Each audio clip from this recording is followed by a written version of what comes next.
This is an interview with Professor Scott Soames, Distinguished Professor of Philosophy at the University of Southern California. He earned his PhD in philosophy from MIT, taught at Yale and Princeton, and specializes in the philosophy of language, analytic philosophy, and philosophy of law.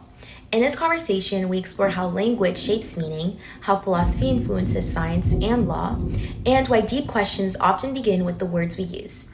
You can read more about Professor Soames on our website, 6degrees.blog, or our Instagram page, 6degreesaway. Thank you and enjoy that interview. What do you mean by you specialize in the philosophy of language? What might that look like? Philosophy of language has been an area of philosophy that has attracted significant amount of attention, really starting in the middle of the 19th century. It's had a number of different areas of emphasis. It started out, I think the first really great modern philosopher of language was also a philosopher of mathematics and of logic, Gottlieb Frege, who wanted to tried to develop a logic which would allow him to what is called reduce arithmetic, a theory of arithmetic, to pure logic. Given that, he had to know what logic is, what sentences, how they're constructed, what they try to do, what truth is, and so on. And so he started investigating these things. He came up with the first modern system of symbolic logic, the greatest advance since Aristotle's logic. But then he thought that the categories he discovered could be applied to a certain extent to natural language to understand what it means, what we talk about when we talk about a sentence being true, a sentence meaning this or that, the statement made by a sentence, and so on. So that tradition started with Frege, was continued by Bertrand Russell in the very end of the 19th and the beginning of the 20th century.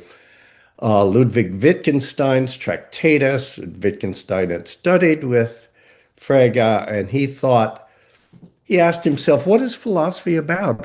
Do we go out in the field and discover facts the way the empirical scientists do? And he said, no, we don't do that. We do something else. We draw out the significance of various sentences that we take to be true and try to see what we can discern from that. He thought that philosophy was the study of what we mean by our words.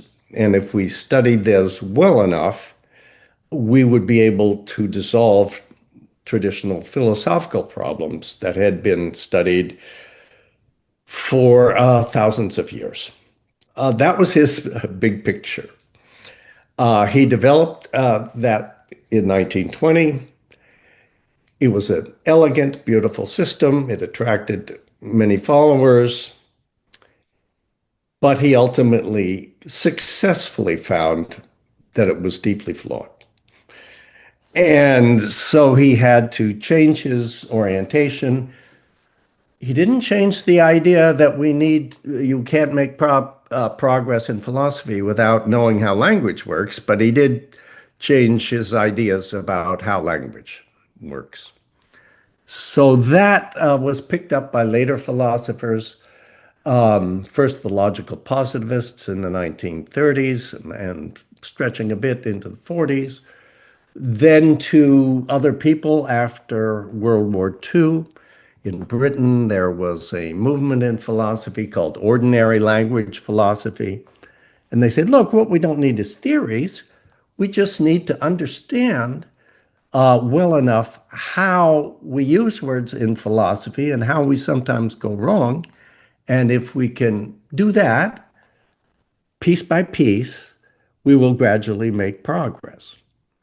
That period of philosophy lasted for, I don't know, maybe 20 years or so. And then a more Fregean element, reared its head again, and we investigated a new form of logic called modal logic, the logic of possibility and necessity.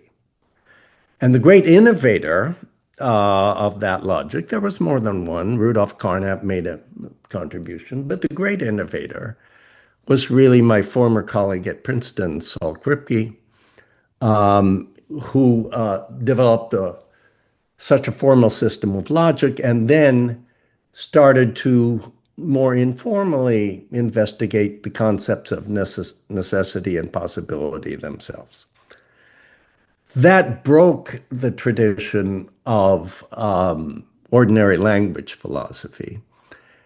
And it, the new focus on the modalities allowed us to revive traditional philosophical questions to a certain degree and gave us a new impetus for how to study them. That whole tradition leading up to the present is something I write about when I write my volumes in the history of analytic philosophy. And the other thing, the thing I haven't mentioned yet, is the science of language, not the philosophy of language. The science of language, also introduced at MIT, which is one of the reasons I went there for my PhD and studied with, various luminaries, including Noam Chomsky, was how should we understand the philosophy of language? What are its goals? What are its proper methods? And so on. And that's a form of philosophy of language, which is more like the philosophy of the science of language, just as we have a philosophy of physics, which doesn't actually do physics, but it talks about how we should understand the physics that physicists do. We have that sort of thing with the science of language and the philosophy of that science. So that's the scope of the kinds of things that I am interested in. That's very interesting. Thank you. So I have a question. You said that philosophy is the study of what we mean by our words. So Well, just that was in a certain era, yes. Mhm. So I guess what does that stand today, or what is the understanding of that today? No, no, it doesn't. Philosophy is a study of deep questions, and knowing how those questions are formulated and how language works helps us to be able to put forward possible solutions, possible perspectives on the great problems of philosophy. But they're not all rooted somehow in language itself as opposed to other things.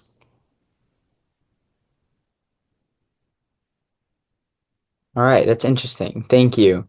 So, just how intertwined really are philosophy and language? Is there any separation, or like must you completely understand the philosophy of language before you maybe move on to a separate branch of philosophy? That was a view in the middle of the 20th Mhm. century. No one holds that No, view that's anymore. still outdated. Okay, very Yeah, interesting. Um, so I guess one thing, so towards the start of the interview, you talked a lot about logic and different types of logic. Do hmm. do all philosophers agree on what a concrete definition of logic is? And if not, what might be the different definitions? They don't really try to define it.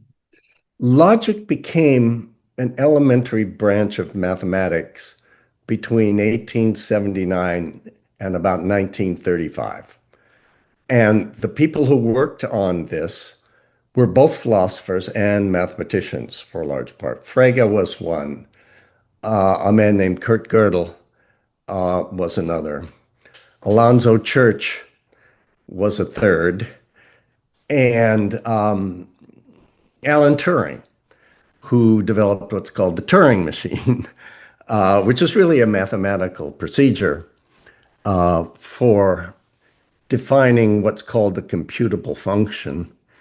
And it turns out that there have been like 20 some definitions of computable functions, but none of them do any better than the original simple model of computation developed by Alan Turing, who studied with Alonzo Church. Alonzo Church was both a great philosopher and a great mathematician who spent his years, mostly, not entirely, at Princeton University.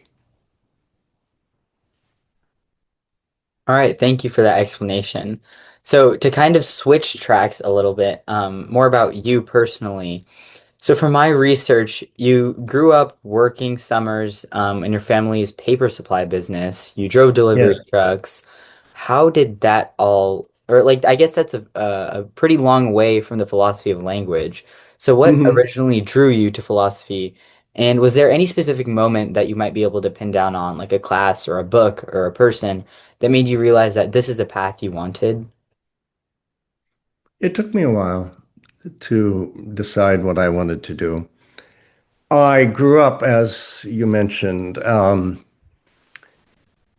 starting at age 14, working in the family's paper business right across the street from Seattle's farmers market. That's where my grandfather and grandmother got their start. She was a bartender across the street, and he was a farmer who headed the group of farmers who secured that beautiful location from the city of Seattle for the farmers market, which is now probably the biggest attraction in the Northwest for visitors and people like that. So I thought, yeah, of course, I'm going to go into business with my father. Um, but I ended up going to school and just, I wasn't very intellectual when I was in high school. I spent very little time with homework or anything like that. But I went to Stanford and got interested and studied with some great thinkers, including great philosophers. Um, and then spent a little time working right after I graduated in the area around Stanford. I was working with Mexican American children who had come recently to the United States. Children, by children, I mean first, second, and third graders, uh, who were having trouble in school because they didn't know English well enough. And so we tried to diagnose their problems and deal with them. It was a federal project. And that just got me more deeply interested into how intricate language is and how much it influences our lives. So when that project ended, I decided, no, I want to do more of this. And I was, by that time, I had majored in philosophy, and I knew I wanted to pursue that, but only in conjunction with becoming educated in linguistics. So I went to MIT, where Chomsky was in linguistics, and my other professors were mostly in philosophy, but I ended up sort of becoming a teaching assistant and then even teaching some of my own courses in the linguistics department at the same time I was doing my degree. And that sort of got me started, to got me going. It's interesting. Thank you. I always like asking all the people I interview, especially professors, how how they've reached their profession and what they want to study because again, I'm still in high school, so I think it's always interesting to see you know, even if you study something in college or interested in something now, that could all change. So thank you. That was very interesting. Um, Well, it certainly did change with mhm. me. Yeah. So to kind of switch tracks to things that are happening right now, large language models like ChatGPT and other AIs produce sentences that sound meaningful. But Right, as you've briefly mentioned, you've spent your whole career studying what it actually means for a language to mean something. So from right. that vantage point, do you think AI systems genuinely understand language, or are they doing something fundamentally different? And can we understand that yet? I don't know enough about AI to actually speak with Hmm. considerable knowledge about it. But I think let's just take an analogy. There used to be a time where the grandmasters in chess would play computers, and it was very difficult. Uh, One thing that's pretty clear, the computers were not doing what the chess masters were doing. The chess masters had certain general strategies, a variety of them, which they would try to implement, but they couldn't anticipate every move. They couldn't think 10, 20, 30, 100 moves, all the combinations, first my move, then yours, then my move again, then yours. Computers could check them into the thousands. And they could come up with their decisions that way. For a long time, the chess masters were, pretty comparable. They could do pretty well. Once the computers get powerful enough, the chess masters can't beat them. Um, but does that mean that the computers playing chess understand chess in anything like the way the chess masters understand chess? Absolutely not. They just have massive computing power to check a bunch of possibilities. So many that it almost becomes, well, it's kind of routine. And that's just one example of human intelligence and human capacity. I think we can interact with computers and we can use what they're good at doing very well, but assigning the significance of any given result to some related but not identical problem, that needs human intelligence, and I don't anticipate that changing. I think that chess analogy is a really good way to put it. Like it's doing something and it's maybe doing good at it, but that doesn't mean we know how it's getting there. Even if So, we knew mhm. it, it's not a path we could possibly follow. Yeah. Yeah, that makes a lot of sense. So in one of your recent books, The World Philosophy Made, Uh, you argue that modern science, technology, and politics wouldn't exist without philosophy. So some people might say almost that's a bold claim in an era where these days studying philosophy is almost dismissed as impractical. So what's the single most surprising example you found of philosophy kind of shaping something people assume has nothing to do with it?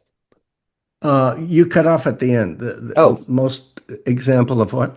so what is the kind of most You're surprising frozen. example? Yeah, what is the most surprising example I don't know if of, you can hear me. can you hear me, sir?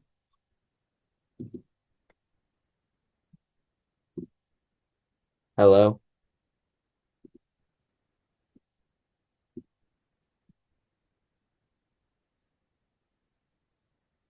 Hello?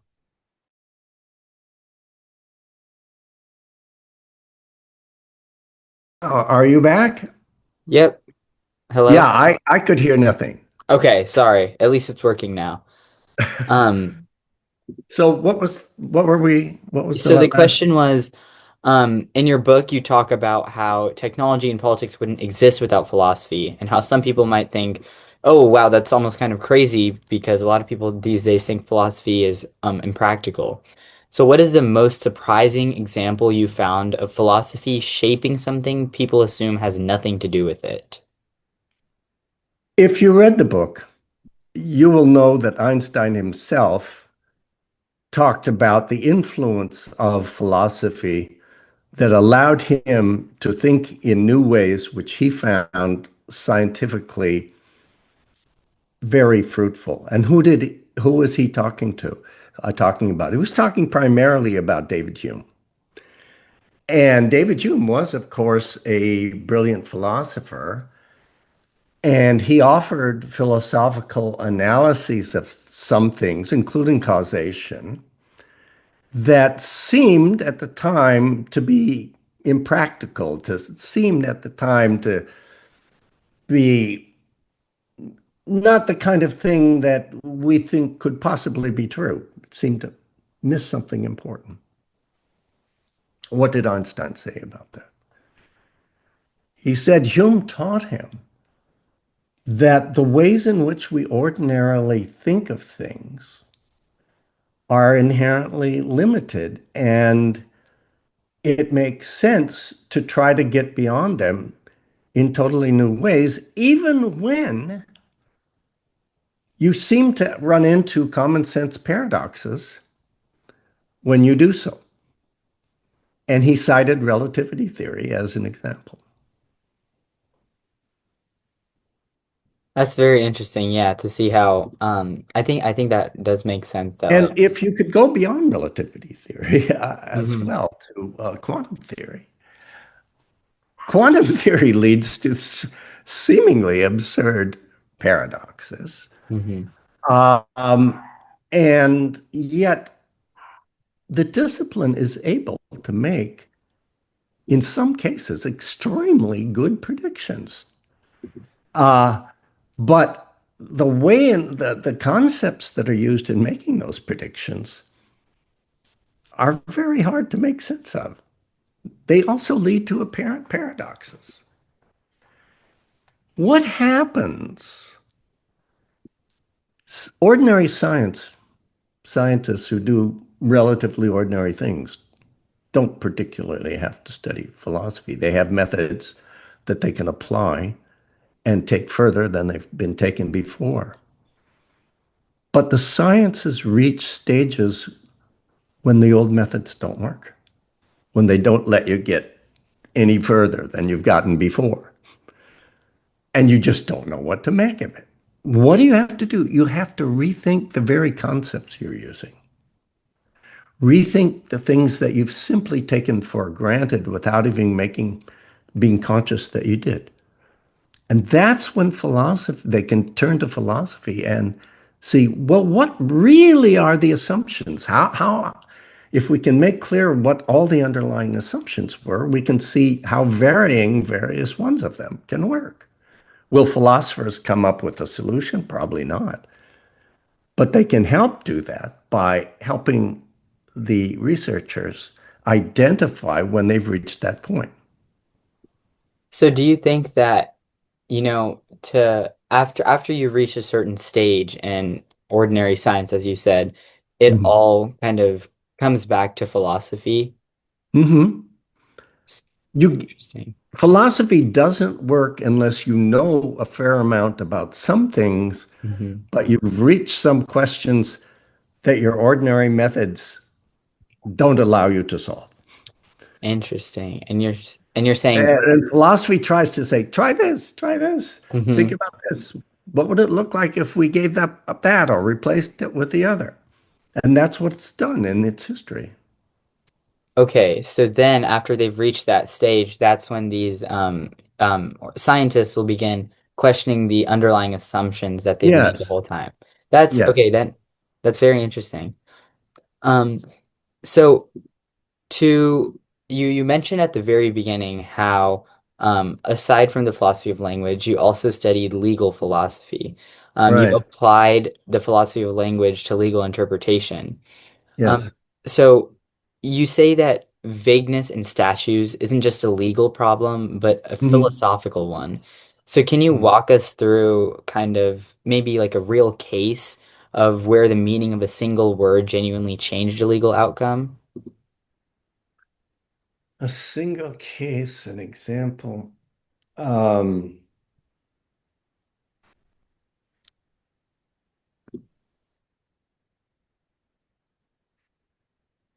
the First Amendment to the United States. Um, it guarantees freedom of speech. It guarantees other things. what do they mean, freedom of speech? Well, we all know what speech is. That means speech is things that we say or perhaps write down. It certainly counts for them.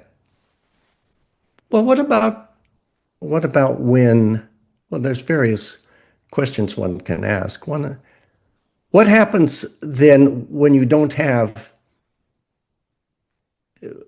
have a work of art, say a movie, which which involves visual presentations in addition to speech? Is there, if we said, well, no, if visual, that's not speech, so you don't have freedom of that. Well, what were they talking about when they talked about freedom of speech? They were talking about free inquiry, which would allow you to make progress and communicate your results to others in a way that the government should not be able to restrict. And we have we have had cases like that in which various kinds of restrictions have been found to violate the First Amendment, even though they were not fundamentally speech as it was understood then. So you ask, what were they trying to do with the First Amendment? They were trying to ensure that the government would not be able to restrict any form of potentially politically important thought uh, that, didn't, incite violence or something of that kind. So that would be one example, but there are lots of examples of that kind. What is well, okay, I'll leave it at that. All right, thank you. So on that same kind of line of thought, what else? So I asked you to kind of explain what the philosophy of language was. So could you explain a little bit, very surface level, what does applying the philosophy of language to legal applications really look like?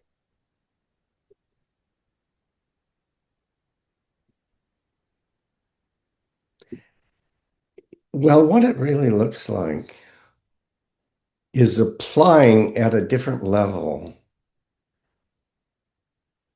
the same kinds of processes that we use to evaluate ordinary speech when we're evaluating legal speech. But you have to find, so one of the things about ordinary speech is, why is the person saying what he or she is saying? And sometimes if you don't understand why they're saying it, you really don't know how to apply whatever they've said to a situation that confronts you that you're confused about. The other thing is, so that's kind of like the purpose of ordinary speech. Um, and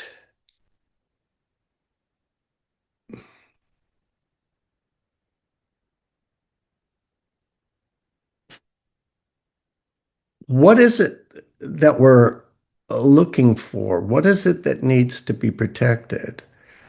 Um,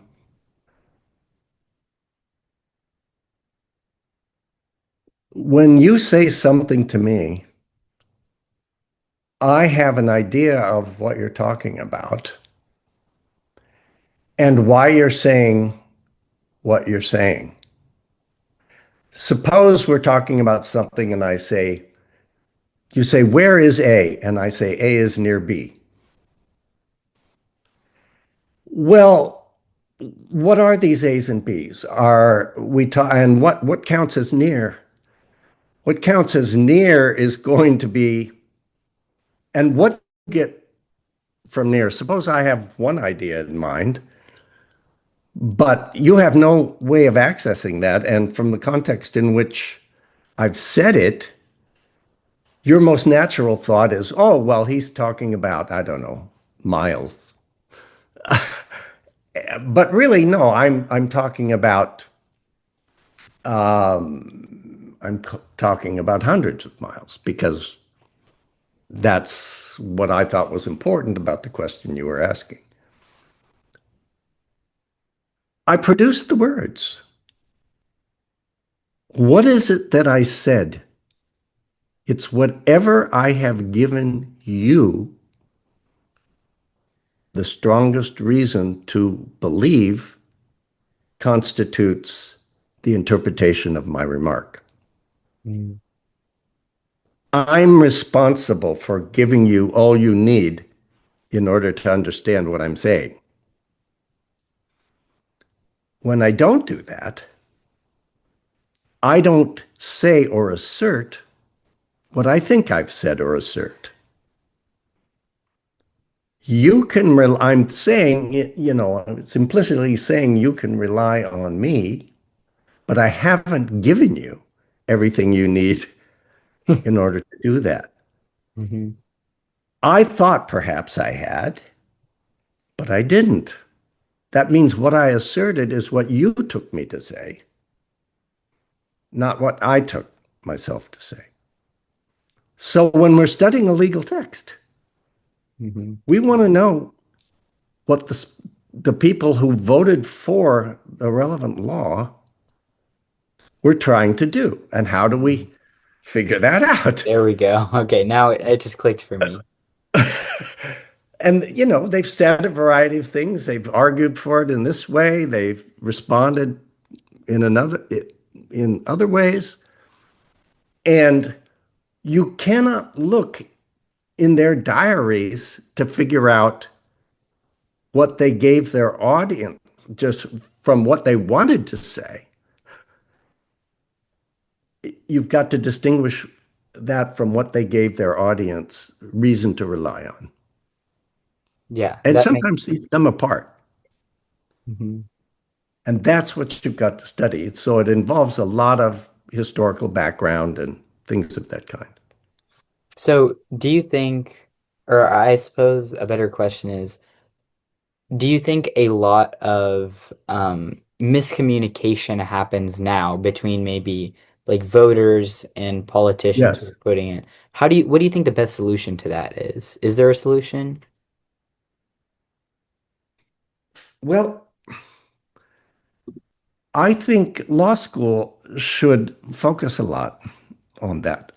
I think they should read a lot of philosophy of language so they can have a range of possible outcomes that they're aware of and not suppose that, oh, it's just more words. It's not just more words.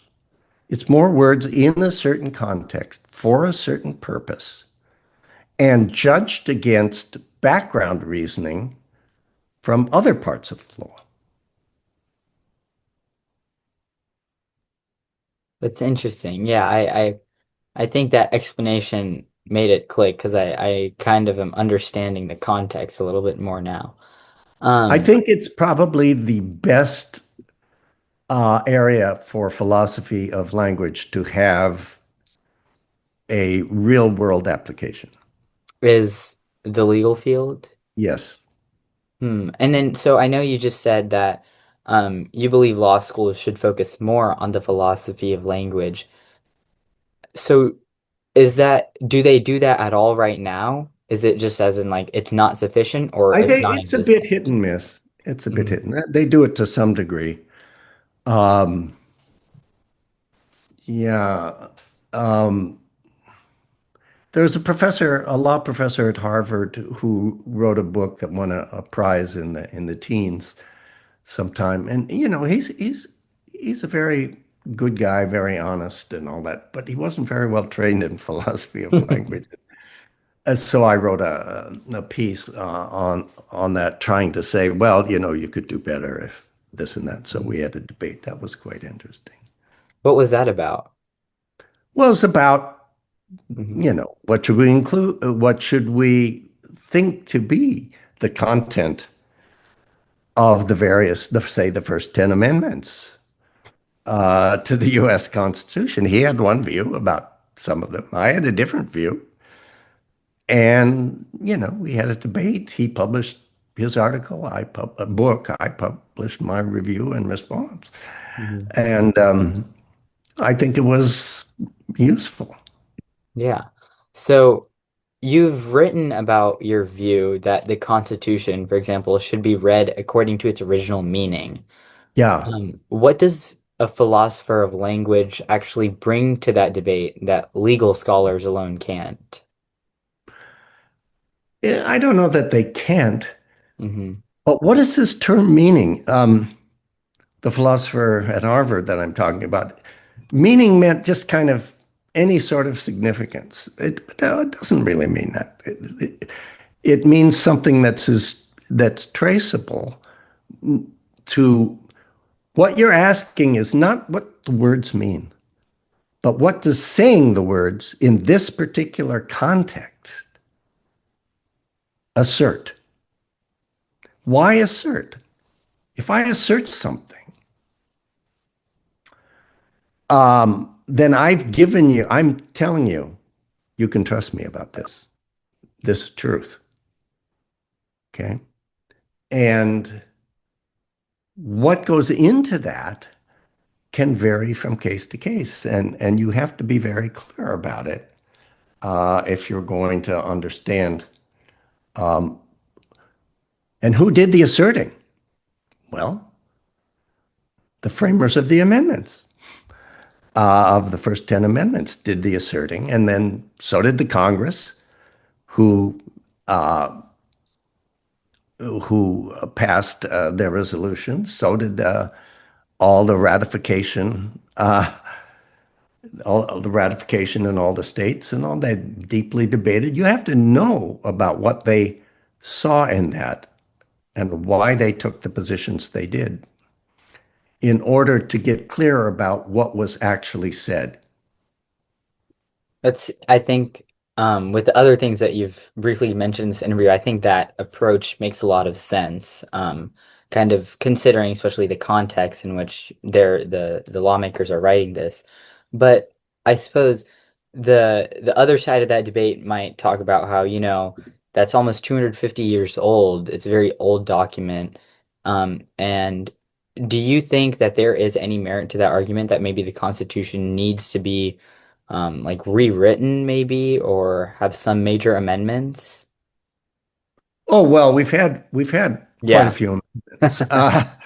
So, but we haven't had very many amendments in the past, I don't know, 100 years. We Yeah. really have.